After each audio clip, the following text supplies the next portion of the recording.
Today on the show, messy Hollywood breakups. There's one happening right now you're not going to believe. Just the way it's played out, it's crazy. Also, food hacks for your health. I'm going to give you a super cheap meal that can cure a migraine. Wow! All right, so listen, I'm starting the show by not telling Jax what we're talking about, and I like doing this because sometimes if you give somebody the opportunity to hear a story or research beforehand, you don't quite get the shock and reaction, and this story is just too good. Yeah, scare me. But before we get to that, Jax visited in Ontario a landmark, and this is something that is like now worldwide famous on TikTok. Yeah. Which I drove by like every weekend as a kid, and we went into maybe one time, and that's the gigantic Big Apple on the 401 heading eastbound towards Ottawa. Mm-hmm. And it's, for whatever reason on TikTok, it's huge. But if you ask people from Ontario, which you're not, no, everybody's like, yeah, like who cares, man? And crazy. It's so weird listening to outsiders go, wow, that's so sick. Oh my God, there's a petting zoo and there's apple pies. Okay. I'm like, you act like, okay, you're spoiled. Spoiled this apple. I don't know beautiful. if we're spoiled. It's just a painted red ball. I've always been hypnotized by the apple's eyes. And the apple, when you're driving by it, and our lovely producer Steph, you'll put a clip of the apple so people can see its lure. But its eyes says, come on in. Yes, like, it's a very happy little come on in, take the exit. Yeah. And I did take the exit yesterday for the very first time. I've been living here for over a decade, and I experienced what was going on in there, and it's not what I thought. What did you think it was? I thought it was a chill apple hang. No. Maybe a small market, maybe some pies on a little kiosk. It is a whole universe in there. It is. It's a theme park. There's a little dog world. There's a mini putt. There's an entire market. There's a gift shop. There's a petting zoo. It is a full business op going on in there. And it was so overstimulating, I crumbled. Did you do the mini putt? No, I got. Oh, you should do it. I got my treats and I freaking left because it was too much. It was the chaos. Goats? No, I couldn't. How could I? The lineup was too long. Was the lineup too long to pet the goats? I mean, I went on a long weekend Sunday, so there's my first problem. But it was I was like, what? And there were so many smiling apples that I was like, I have to feel happy. But I was like, this is hell. It was so busy, but everybody was so happy. But I wanted to share with you because something really awful, and not awful, but life-changing happened yesterday in the washroom. Okay. Because there were so many people there, I was like, I'm just going to use the washroom, the family, gender inclusive washroom. And so I went in there and I locked the door and I peed, and I was peeing and more about the pee. Let's find out more about the pee. The door opens and an entire family is standing, and it's like, it was a quick open, but it was like, it's one of those machinery doors. So it's like kind of slow, but they were all, I was fully exposed. Like I was sitting and peeing and the children were there. The father and the mother were there and they were like trying to close the door, but it was one of those, like it's a mechanical door. So it's kind of slow. And so I tried to run, like crab walk with my pants, and I have my sunglasses. Wait, why did the door open? I thought you locked it. I thought I did too. I didn't. It didn't. It didn't. It was one of those. It wasn't one of those like the red stop push ones. It's just one of those tiny little ones. So I like crab walked over, and I had my sunglasses on, so I looked blind, and I was like, and you're like, I'm profusely apologizing. I'm like, sorry. Why are you apologizing? They opened the door. I don't know, but I was like, he's not moving. The papa is not moving quick enough to close the door, and so like. Vagina out, crab walking to the door, like crab running with my sunglasses on. So I got the hell out of the Big Apple real quick. I was by myself. And wasn't I by myself? So, yep. That's great. Sounds like you had a good experience. I got my crumble and my pastries and I hit the road. They make incredible stuff. And that's the thing, even though I exposed my body and I was overstimulated, I would go back again. Yeah. Daddy, why didn't them close the door? Why didn't they lock the door? Wear sunglasses inside, Daddy. All right, now I gotta say, that's incredible. That's incredible. I think first off, like I dish the apple because I've seen it so many times, but like that is like a really smart business. Like you know that in the 70s, because that would never get approved today. Somebody was like, what if we just had a gigantic apple? Like what? Like why how wouldn't it get how do we approved? get people off the highway Why and onto wouldn't the it get exit road? approved? Oh, because we're way too anal now about that kind of stuff. Like all the fun stuff happened in the 70s, and then somewhere in the 90s, people were like, "What if we stopped? Yeah. What if we stopped having fun?" And so that's been around forever. I always think too, those hobby farms, like or those little, all you need is like an acre of land. Yep. And we take the kids every fall for whatever reason to this one farm, north of Toronto somewhere, right? And it's literally on the corner of a sort of a nothing country road. Yeah. And they have pigs and they have goats and they have a couple of cows. And what you do is you pay like $30 for vegetables. And it's crappy lettuce and crappy carrots and whatever stuff that the grocery stores would never sell you anyway. Yeah. Oh, here's your harvest bucket. And literally the kids get such a kick out of like, then there's like chicken feed and all that stuff. And I'm like, man, this is a great racket. Because what they do is they end up, one year there was piglets. Last year it wasn't piglets. These were 400-pound big boys, big girls. Yeah. Monsters. Mega and pigs. They eat everything. And so I was like, I'm sitting here, I'm like, these guys are going to sell these. So we're paying to feed them what they would have to feed them anyway. And then they're going to go sell them. And we all know what's going to happen after that. They're, like they're going to be burgers next year. Right. And so I look at it and I'm like, this is a really good racket.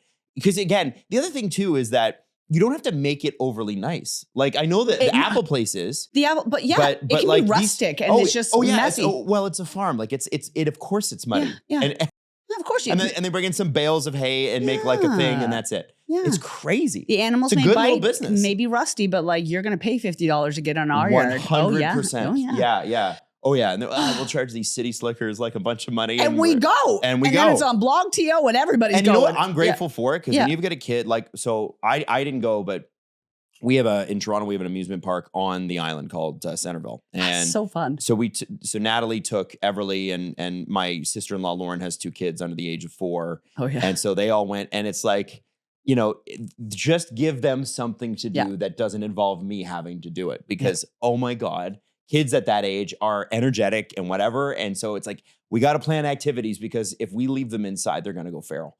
It's crazy. You got to take them out, run them out of gas. The apple is like one of those things, right? Well, we could go back to the apple together sometime.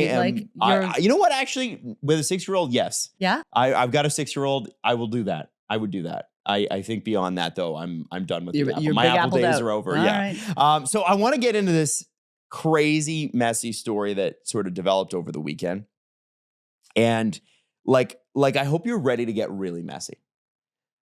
Like, I hope you're ready to get Facebook breakup messy. Oh, God. Like, you remember those, right? Like, a Facebook breakup, people, their relationship status would change. And then they would like, they used to call it vague booking, where they'd make a status with some like song lyrics about their ex-partner. Yeah. And then their ex-partner's sister would comment and be like, who the hell do you think you are? Yeah. You remember? Yeah. Those were greasy. Those were fun It's fights. like hard not to love you, but I need to let go. Yes. Yes. 100%. And then someone was like, are you okay? And they're like, can't talk about it. It's like, well, you want to. You are clearly talking about it. Yeah. So I thought, and this is a little bit more direct, but I thought that you'd need to know about how Tommy Lee's wife got fooled into cheating on him.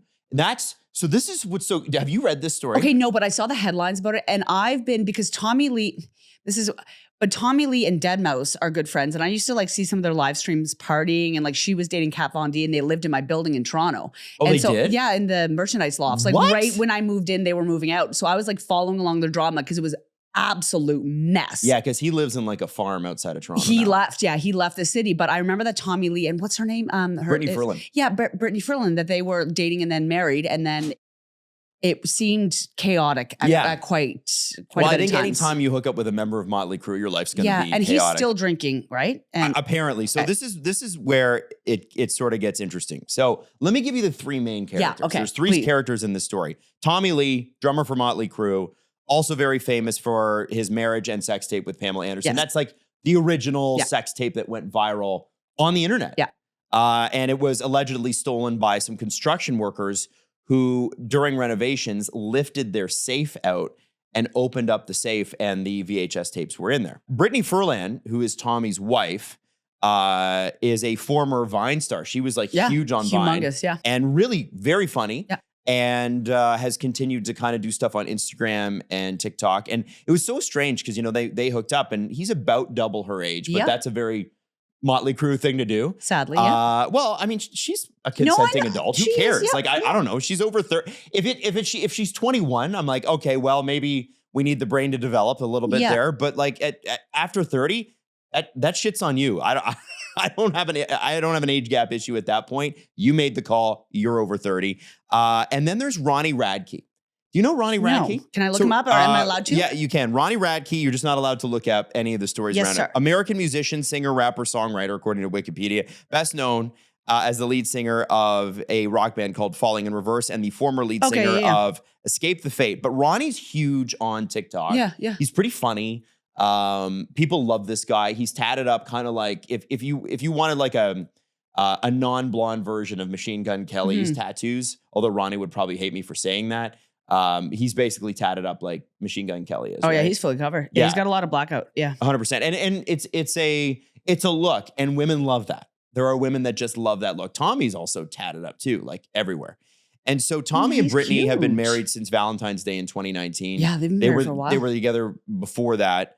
And according to her, they've been going through a lot in their marriage. And I want to preface this with this story starts with a story on TMZ that it's now come out she's planted. And celebrities do this all the time. Yeah. So we hear late last week, Tommy Lee and Brittany Furlan are separated. His drinking to blame. That's the big thing. And to be honest with you, if that's the case, I'm not totally shocked. Like, those guys have all struggled with substance abuse for years. They talk about it in their book. Pretty open about it. And she has, like, he's been on and off, I think, the wagon for quite a few years. And she's been very patient, but he's also talked about it a lot, right? Right. And I think, you know, drugs were a major problem for Motley Crue in the 80s and early 90s. I think that's less of the issue now. Now it's just drinking. But it's really interesting because then over the weekend, in the, you know, classic sort of Facebook way that we were all used to with our like in-laws and families and friends and all that stuff, in front of the entire public, in front of the entire world. And these guys have combined like millions and millions and millions of followers on Instagram and TikTok. Well, okay. So posts from Ronnie Radke start coming out going, I don't know your wife, Tom. I don't know who. I do not know her. And so it's interesting.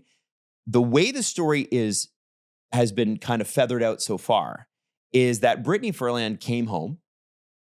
Tommy confronted her about her Snapchat profile. And this is what she says, because she's now living in a hotel. She put this up on Instagram. So she explained everything from her perspective. They've been going through some stuff in their marriage. And he said, you've been talking to somebody. And she said, she fully copped to it. She said, yes, I have. And she told him everything. And it's this guy, Ronnie Radke. Okay. And Tommy goes nuts. And he goes nuts for a couple of reasons. First off, they're still married. Yeah. And yes, they're taking a break, but nobody was having an affair here, or nobody was supposed to be having an affair. It wasn't like the Friends Ross, like, we're on a break. Like, it's not like that. Yeah. And also, Tommy goes nuts because Ronnie is a huge Motley Crue fan and has always told Tommy how much he loves Motley Crue and how much he respects him. And Hollywood it's a small world, right? Yeah, if you're famous and you're in rock, very small world. And so they all know each other. And Ronnie apparently was supposed to go over for dinner with his partner to Tommy Lee's house within the next couple of weeks, right? Oh, dear God. So Tommy goes nuts, starts messaging Ronnie. And Ronnie outright denies it to him. He goes, I don't know what you're talking about. It's not that he says, no, we weren't having an affair or there was nothing going on. It's, I've never spoken to your wife in my entire life. And Tommy's like, well, how can that be true? Adam, what did I miss? Like, this is crazy. I'm so glad I didn't look at the headline. So Tommy says, listen, I already know about the Snapchat messages. I've seen them. Or seen what you can see. Oh, no. And Ronnie says, no, literally, I have no idea what you're talking about. And Tommy says, come on, man, are you kidding? So Ronnie goes public with this. And he starts posting about it on Instagram. And Ronnie posts, he actually goes back through his own DMs, and this is where it gets crazy. She has been following him on every platform for a while and been responding to his stories.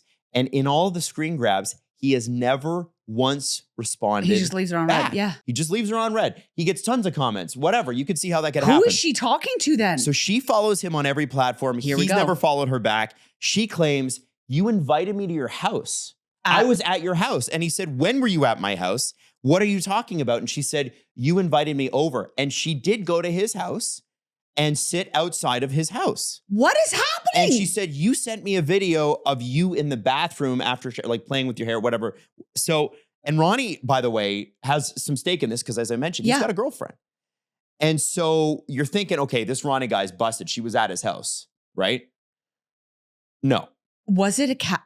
So she was at his house, but he never let her in. What because the fuck? He didn't know she was there. Oh no. Oh no. So he shows on his phone and shows the whole world, by the way, has his girlfriend like video him going back through. He writes like in the search function, in the app function, never had a Snapchat profile. And this entire affair has been conducted via Snapchat. So what's been going on? Who's been talking to Brittany? Nobody knows. And it looks like some person somewhere was carrying out a very elaborate catfishing scheme on Brittany and basically created a fake relationship and a fake profile with this Ronnie Radke guy and took photos and video that were already posted on the internet, like basically did some hardcore sleuthing and continued to talk with her and made it seem like there was a romantic relationship here. Holy shit. And so she was, in her mind, in an emotional affair with this guy. And I guess when he said, why don't you come to my house? Like Ronnie Radke wasn't even there, the real guy. But the accounts were like, oh, why don't you come over? And, you know, and so to get ahead of this embarrassment, she planted the TMZ story saying that Tommy's drinking led to the end of the marriage. And then all of this came out anyway. Okay, so this sounds really familiar. You've heard about the Tegan Quinn story, like Tegan and Sarah? No. So a documentary came out last year. I remember we used to talk about it on the radio, like Tegan and Sarah are quite private now. Yes, they are. They used to be very public. And very they have public. Didn't they have a profile for like their plants? They had everything and they were very, very, very interactive with the fans. The reason they aren't as much anymore is absolutely valid. Somebody, and they aren't, there's a whole documentary on it. It came out on Crave, I think. Anyways, somebody for, I think over a decade was posing as Tegan Quinn and carrying out multiple relationships, like very intimate relationships with many people all over the world. Somehow, and it could have been a ring of people. They're not sure who it is yet. It's just a Canadian, like they weren't even that big when this started, but like took their banking information, was like getting people to come meet up with them, but then would never show up. Like was like having, you know, very sexual conversations. What? And then people were extremely upset with Tegan because they're like, you're using me. You are, you know, like treating me like this on the internet. And like, it wasn't her. And it's absolutely, you know, it's corrosive to her trust with fans, of course, and like rightfully so. But like there are people out there who are so elaborate. And the Tegan people and Sarah are believe one it. of those artists where their fans so are sad. so hardcore that they feel like they're friends with them. Yes. And that's a special thing, and right? it was totally taken advantage of. And so a lot of people thought that they were either friends or dating Tegan Quinn. Oh my and Tegan God. has gone through it, and like God bless her. She's still making music, and that would ruin me. But it sounds a lot like that, like it's so elaborate. So yeah, very elaborate. And these things can happen. What's crazy though is that essentially she was catfished into having an emotional affair with somebody that didn't exist. And admitted to it. And and Tommy's like posting stuff still on Instagram going like who catfished who and you know has he's writing a song in the studio called Stupid Girl and Tommy it's I mean he's like here's the part for me. He's 63, buddy. He's probably like They say that your emotional maturity freezes at the level that you got famous. And it's interesting because Tommy Lee's son, for a lot of people, like Tommy Lee's son had a reality show I think they brought back, was it The Hills? And he was on it, Brandon. Oh, I didn't know And that. he said he made a comment about how his dad was frozen at 18 or 19, whenever because he was the youngest member of Yeah, Motley and Crue. when they got big. And when yeah. they got big, Yeah. he was, he's been frozen at that level ever since.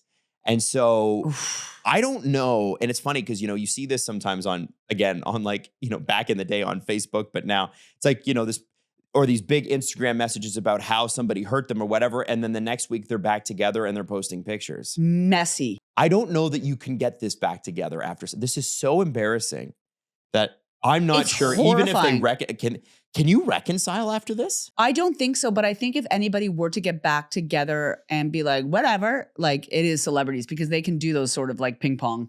And people just kind of go with them, right? It's like a bit of a cult But following. I hope that everybody's okay. Like that sounds really messy. Yeah, intense. And really invasive and bizarre and scary. Yes. And it shows you how convincing people can be too. Oh, and like I feel like every week I say it, robots have gone too far. Technology has gone too far. There are bot farms, although I don't think this is a bot farm. I don't this think seems so too either. elaborate. Yeah. I did kind of go back through and try to remember some of the messiest breakups I can remember in Hollywood. So the Tegan and Sarah one's interesting because that's not a breakup. That's just somebody posing as one of them. You've got to watch this documentary. It's fantastic.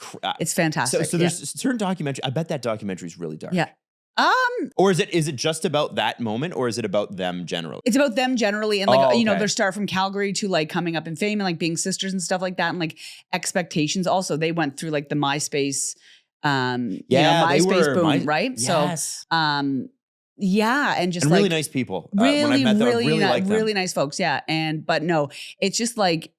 It's frustrating, but they're brilliant storytellers too, and they're also really funny. So it is, it's like really bizarre and scary, but also kind of funny, like at some points. Yeah. It gives you a different level, like it gives you a different look at what celebrities would have to go through to trust anyone. Yeah. And that's mean, why whenever people are like, when we interview people, when we have interviewed people in the past, are like, anybody you're still friends with? I'm like, no. Yeah. They're not there to make friends, and neither am I. Like I'm just another person, and they're there to sell a product, and I'm there to help them and connect them with an audience, and that's it. These people don't trust you, no.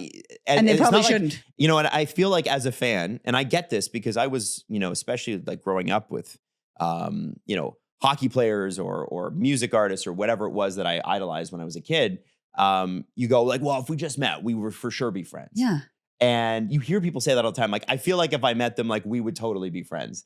And the reality is that the one thing I do feel bad for celebrities for, because a lot of them don't make the money that you think that they make, is that it is an extremely isolating experience. Very lonely. Because everybody who knows you becomes eventually your employee. Yeah.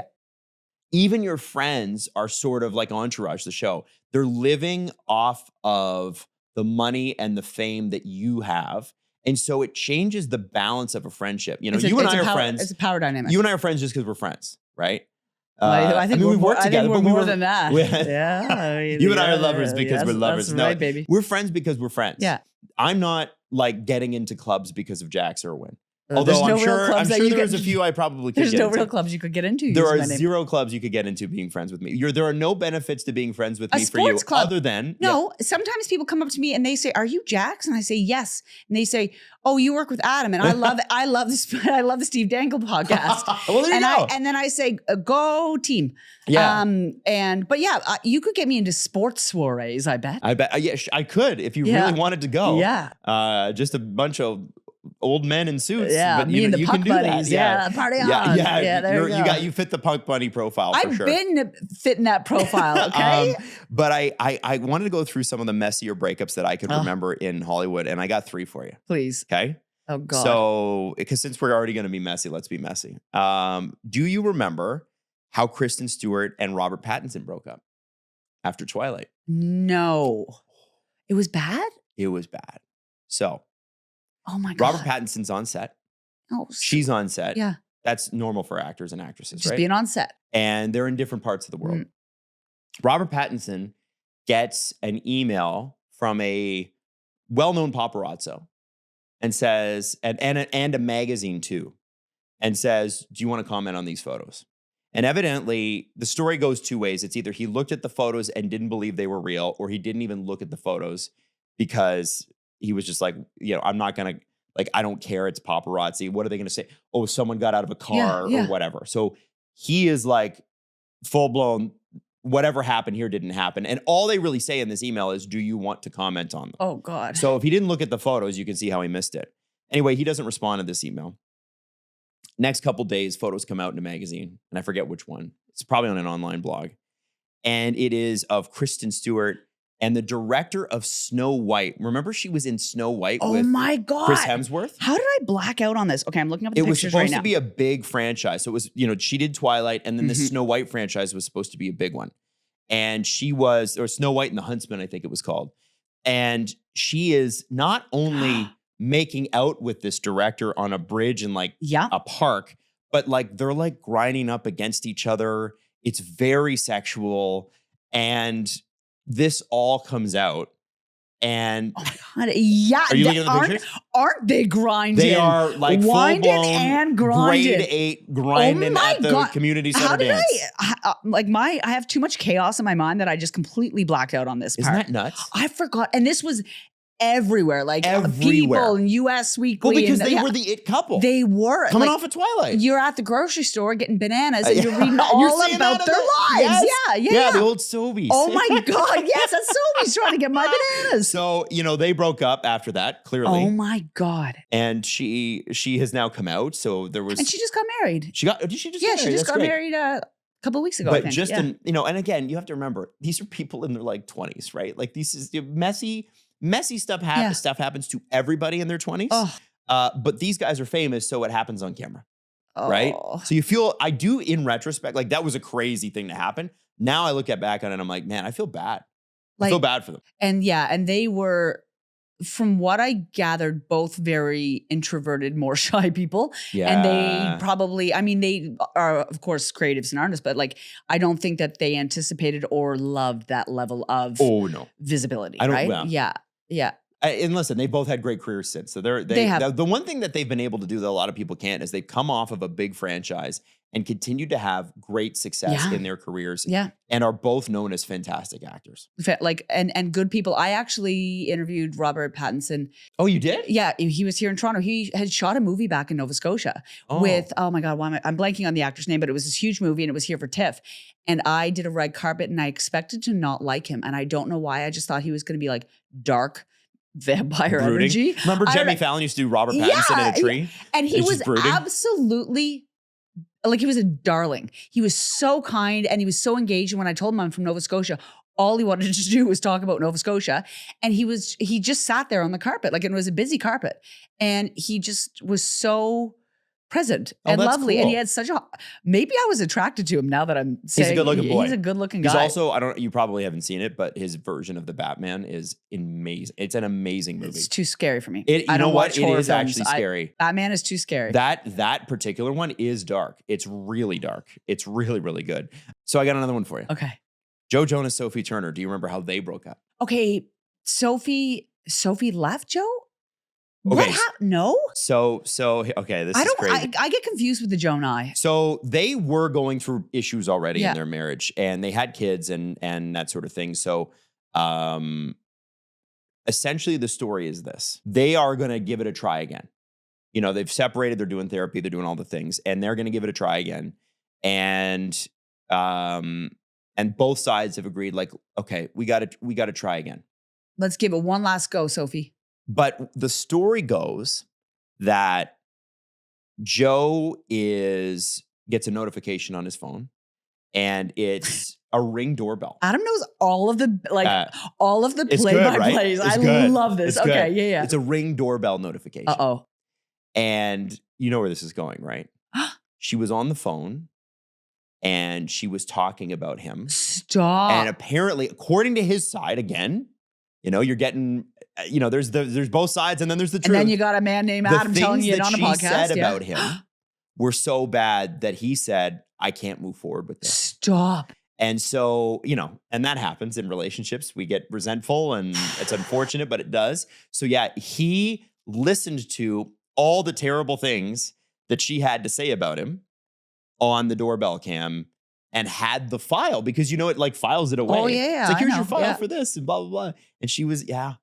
So he heard everything she really thought about him. That's like, It's sad. part of it's like, Now, I'm not saying that that's what ended the relationship. Clearly, they had issues. They were already separated, but they were going to give it another shot. it's like when you can talk yourself out of anything, usually in a relationship, being like, oh, it's not that bad. But when you have concrete ring footage of being like, oh, this person hates me. Yes. It's usually like, this is you can't talk yourself out of that one. No, you can't. No, No, you can't. Oh, Yeah. Jonah, he's dating somebody new now. Yeah, though, isn't he? I think she is too. And, Yeah. I think he was trying to win a custody case where, the kids were going to go somewhere else and, whatever. And ultimately they came to a happy medium and they're fine now. But that's kind of nuts. The next one, the last one, Jason Sudeikis, Olivia Wilde. Do you remember this? Oh, Harry Styles Well, had something to do with it, didn't he? he did. We were on Virgin during Yeah, this, we and were. it was a mess. So Yeah. first off, she's on stage talking about that movie that she did with Florence Pugh and Harry Styles,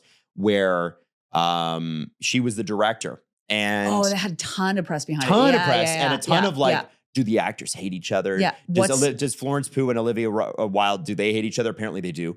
But she was served the divorce papers while she was on right. stage. Now, everybody she said in any other workplace, it would be seen as an attack. It was really upsetting. It shouldn't have been able to happen. That's a huge breach in security, which is really scary. Now, everybody got mad at Jason Sudeikis for this. When you have a process server, You have to. Doesn't matter. the process server's job is to serve you wherever you are. And so people were like, I can't believe Jason would do this. Jason would Had have no nothing to do with control. it. His Yeah, job yeah, is to hand yeah. the paperwork over. The process server's job is to find the person. And that's what they did. And so it was embarrassing and Yeah. awful, but it wasn't premeditated in that way. Yeah. And people don't realize also that like you can't take the next steps after that. So it's like actually procedure wise, like Yes. this is one of the biggest things that you have to do. So just to move forward, even if they both wanted it, you need those papers served. Yes. Yeah. And so things got apparently so bad. They were going through couples counseling and stuff like that. So the rumor was, and this is more the salacious rumor. Early pandemic, I remember this. Yeah. Yeah. That the therapist had said to her, your infatuation with Harry Styles is borderline like possessive. Like you are like, this is an obsessive thing that you're in. And there was pictures out there at one point, and I don't know if they've been scrubbed or not, of them having an argument in the front. In the driveway. In the driveway. And Yes. he lays down in front of the car to stop her from leaving and going to Harry Styles' house. And then there was the whole thing about the salad dressing. Where, What? Do you remember this? So there was this thing about salad dressing that came out where that he had Jason Sudeikis had apparently said to her, oh, and you're making him like my favorite salad that you always make for me. God. And she posted the salad dressing recipe from a book she read on her Instagram stories. Just be like, It was getting petty spaghetti. I remember back then. petty spaghetti. Yeah, Exactly. yeah. Isn't that crazy? Oh my God. That felt like And I love both of them. I think they're both Yeah, immensely talented, but we all do crazy things in love and emotion. it was like such a dark and dreary time. And then I remember this bringing everyone together was like wondering what And was going to happen next. Watermelon Sugar is playing every second song on the radio. Jason Sudeikis probably couldn't get away from it. And they went to, because was it the Fine Line album? Is that the album name? Whatever it is. Fine That Line was was a on big it. It album. was humongous. And they went to Harry and Olivia had their first public appearance at a wedding wearing masks. I remember that. That's All the right. pictures came out. Wow. Blast from the past here, sir. That's right. Isn't that crazy? Wow, that was so messy. And you know what?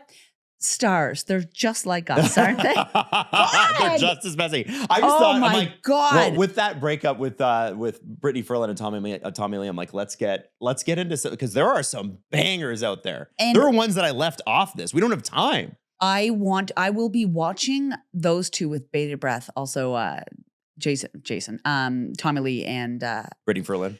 wow, because that's not done. That's still active. If they get back together, this will all be scrubbed and forgotten in 6 months. Isn't it funny?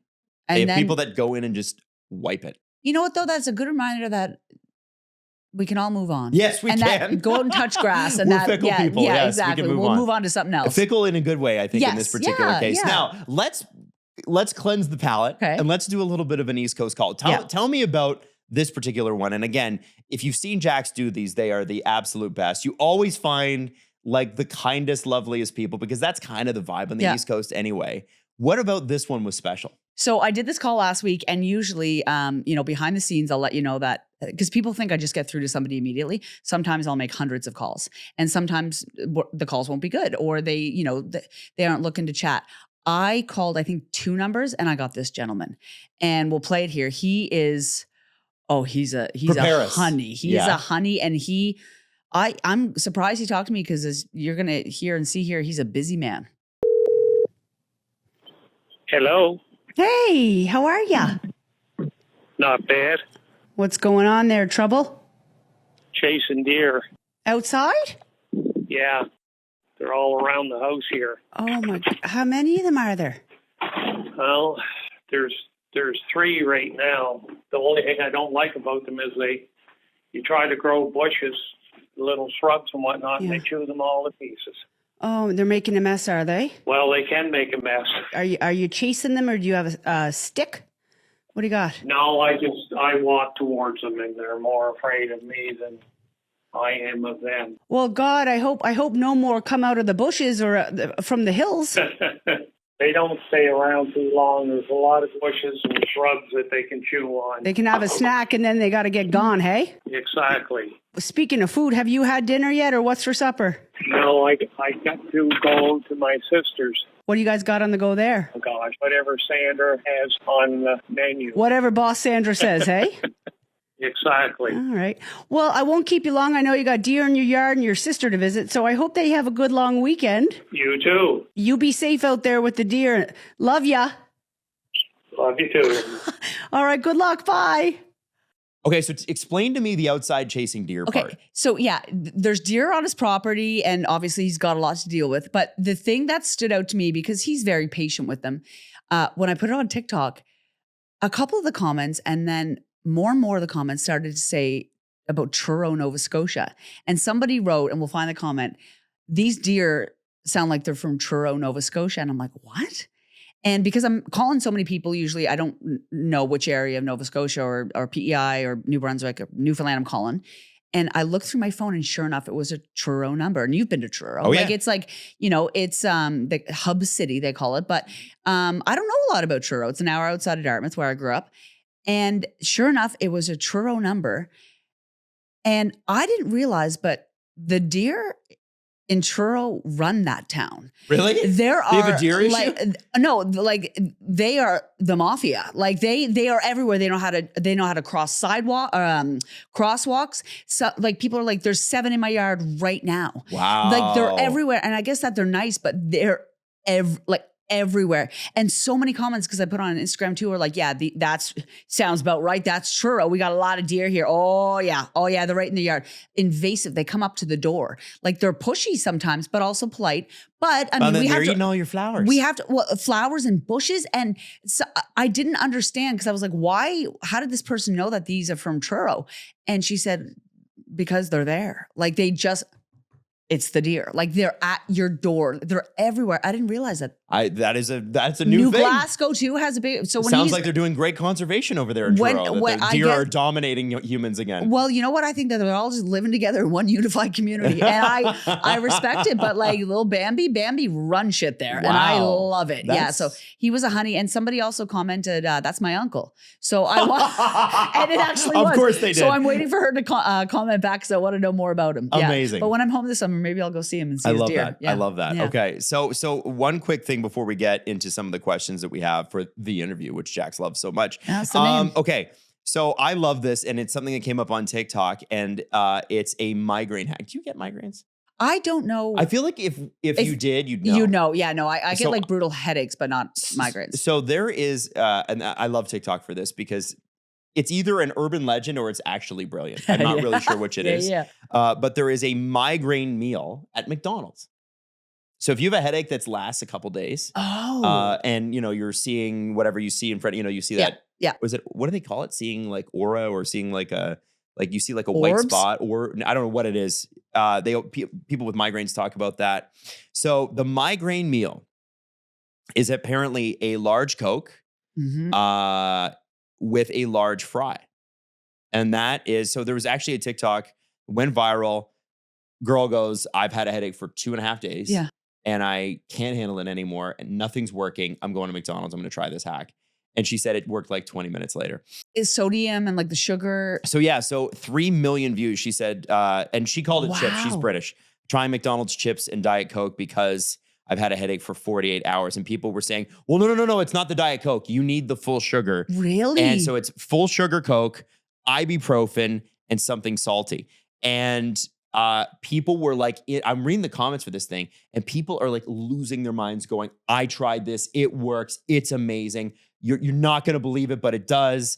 And it is apparently the salty and the sweet or whatever. And when I used to get hangovers, that felt like the sun was in my mind. You know what I mean? Yeah. Like when the pressure is right there, like something. that is a good part about being sober. You never have to worry about being hungover. No hangovers by the grace of God ever again.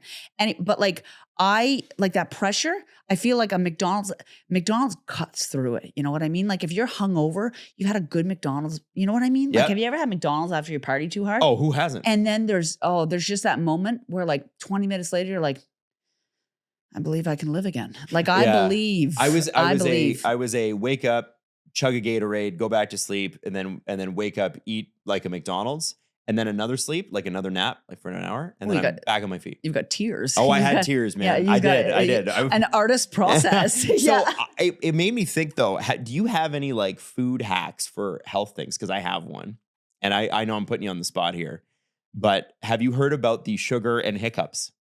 No. Okay. So you get the hiccups, and it, for whatever reason, for me, it's only ever worked with Tim Hortons sugar. Interesting. But you get sugar packs from Tim Hortons. I get hiccups. And I have a fear of hiccups because somebody told me when I was a kid, and there was like a weird news story. I will never forget it, where they're like, this woman has had hiccups for 6 years.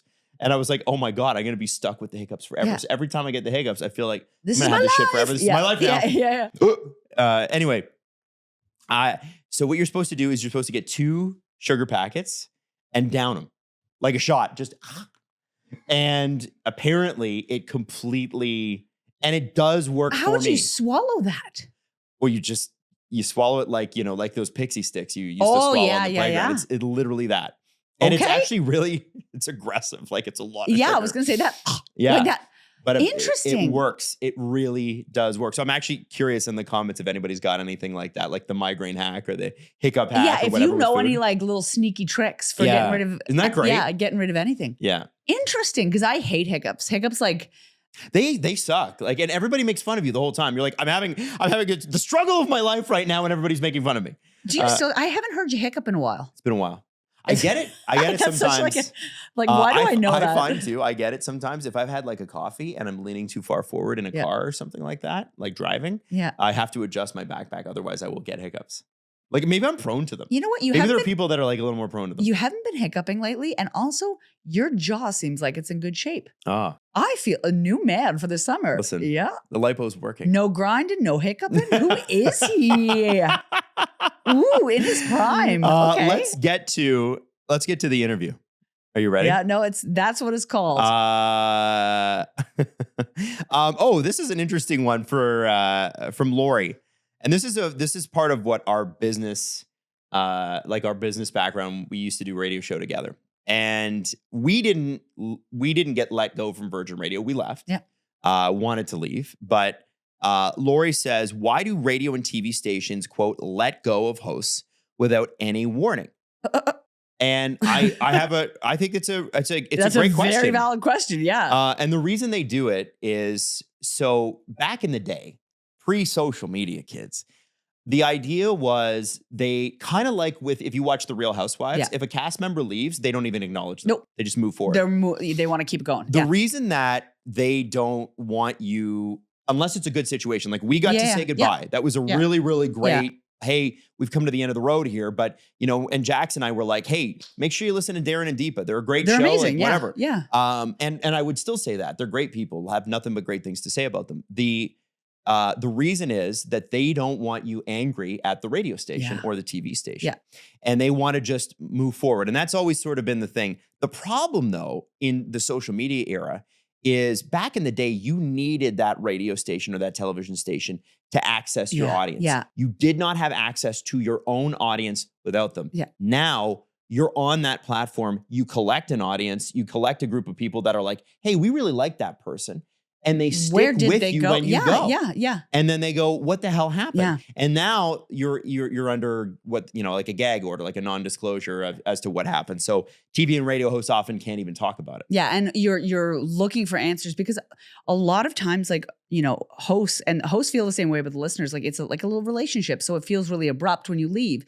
And a lot of time, viewers or listeners want answers.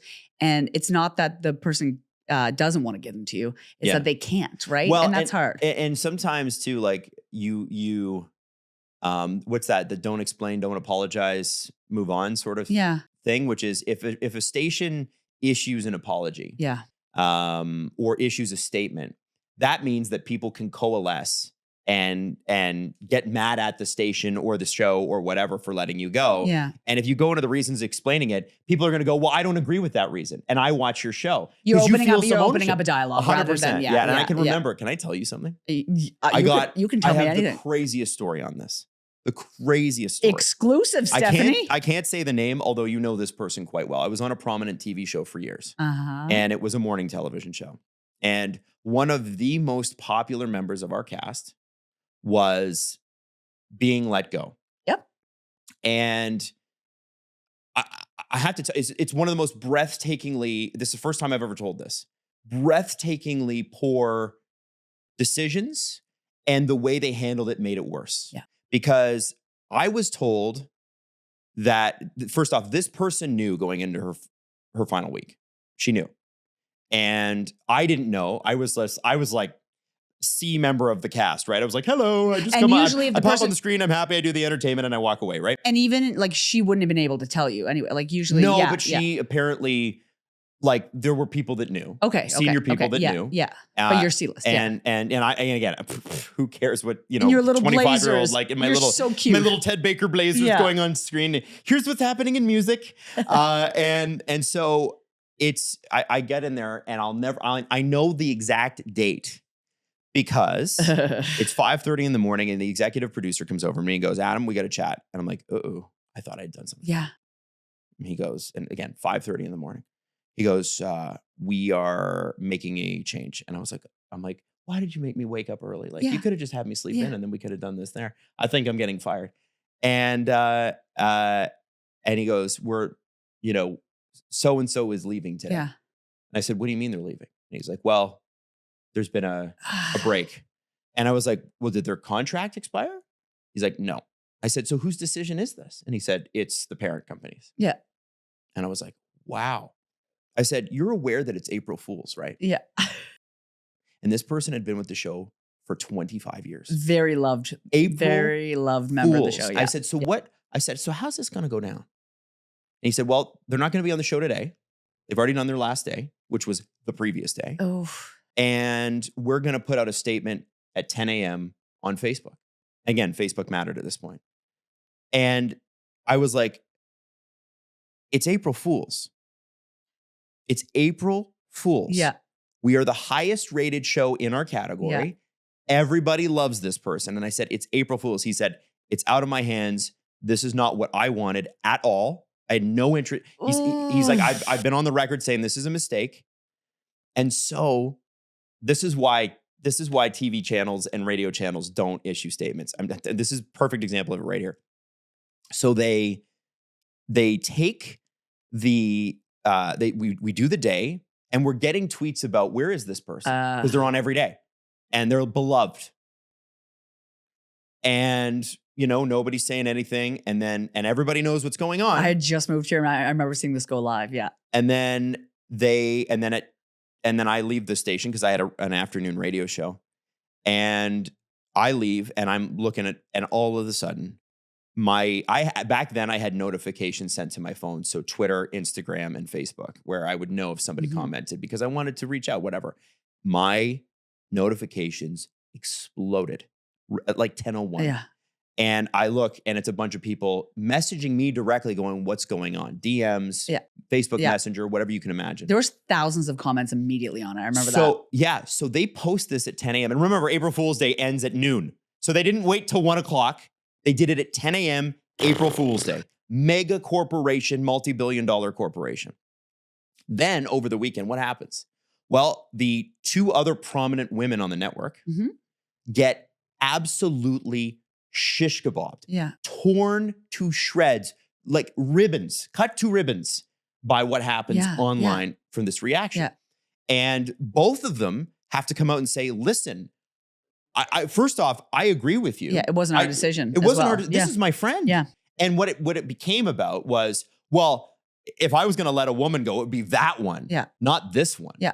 And an attack. So, it would just be, So then we get an email, all of us, Sunday at midday, because it's just apoplectic online. Like this is where TV and radio stations sometimes don't value the communities that they create. They expect you to come in as a listener and a viewer and want you to be loyal. And then when they do stuff like this, they're like, yeah, we don't have to be accountable to you. And that Facebook page had that was when Facebook was wild. It had like 500,000 likes. Yeah. So it's crazy. Anyway, long story short, they're like, everybody cease and desist. Do not post anything on social media because 2 people already had. Do not post anything on social media. So they haul us in on Monday after the show, all of us. And they have the PR. They have 2 corporate lawyers there. They have the head of media. They have everybody. And I'm sitting there going, oh my God. Like I feel like I'm in trouble here. Like, we're all in trouble. What's going to happen? They're going to blow the show out, something like that. And the first thing out of lawyer's mouth is, you are not to comment on this publicly anymore. You're not to say a single word. And instantly, one of the prominent members of the staff, the on-air staff, goes, so what do you expect us to do? Yeah. What do you honestly expect us to do here?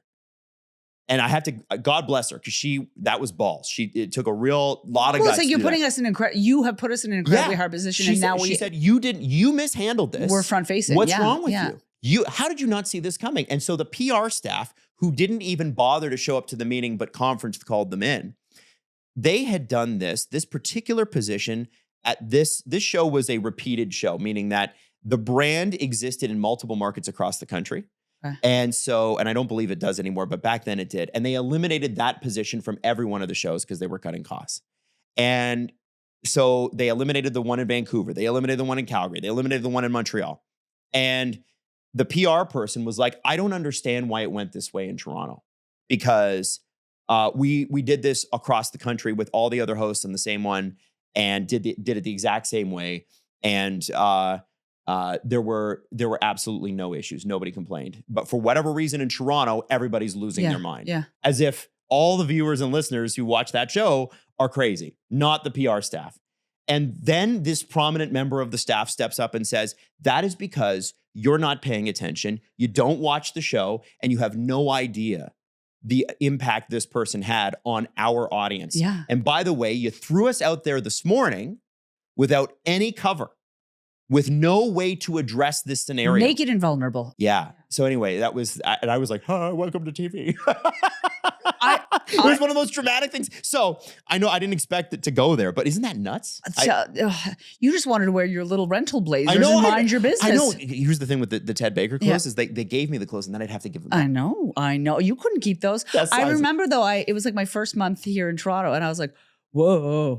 It was crazy. Okay. Cool. All right. This is quite a, it was a huge stir. It was ever experienced anything like it. Wylde with the inside tea. I mean, no, I love a good juicy story. And your feet moved in so many different ways while you were telling stories. I knew that we were on the cusp of a big reveal, Adam. And I remember, I don't think a lot of people know about that. So I remember how effective it was. Yeah. Jax, somebody asked. Look, now he's getting blushy. Wasn't Jax moving back to Nova Scotia, or was that just a fever dream?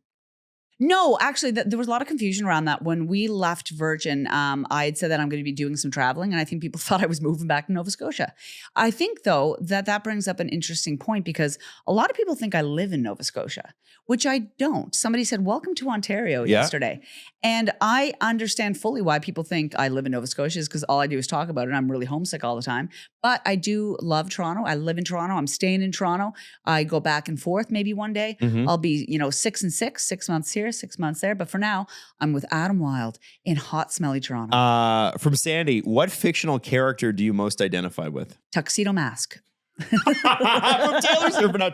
Sailor Moon. Fighting evil by Tuxedo moonlight. Mask has always been like a thing for you. Why? Because I don't know, man. He's cute. No, he was the first character I saw that made me think, I don't know if I'm a regular girl. What do you mean? I don't know. I was just like a regular girl. I don't know. I was like, I want to wear his tuxedo. And I remember, I don't know if I ever told you this. I used to use my nanny's cane. She was dead. And I used to use my nanny's cane in my basement, and I would wear my father's old blazer. And I would move and it was like a snow cane. So it had like the ice pick at the bottom. So it was quite heavy. And I would move it around. And I thought I was a Tuxedo Mask with my dead grandmother's cane and my father's blazer in the basement. And now looking back, I would like move it. And I was like, I'm a gentleman. Out of the closet Jax is my favorite. Now looking back, that is incredible gender confusion. I was just like, you're also just playing dress up. I was like, I want to kiss Sailor Moon. So you wanted to be Tuxedo Mask and kiss Sailor Moon. We can call him. It wasn't Sailor Mercury or Sailor Mars. It was Sailor Moon. Not even Sailor Venus. Wow. What about you, Adam?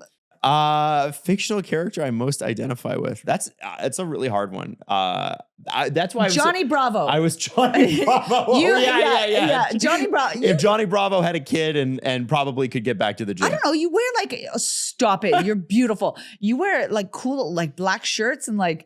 Yes, because I'm trying to cover the fact that I put on a little too much weight. Listen, and your hair's not high enough, but you do kind of have a superhero face. Do I have a superhero face? Yeah. Most people just say I have a big forehead.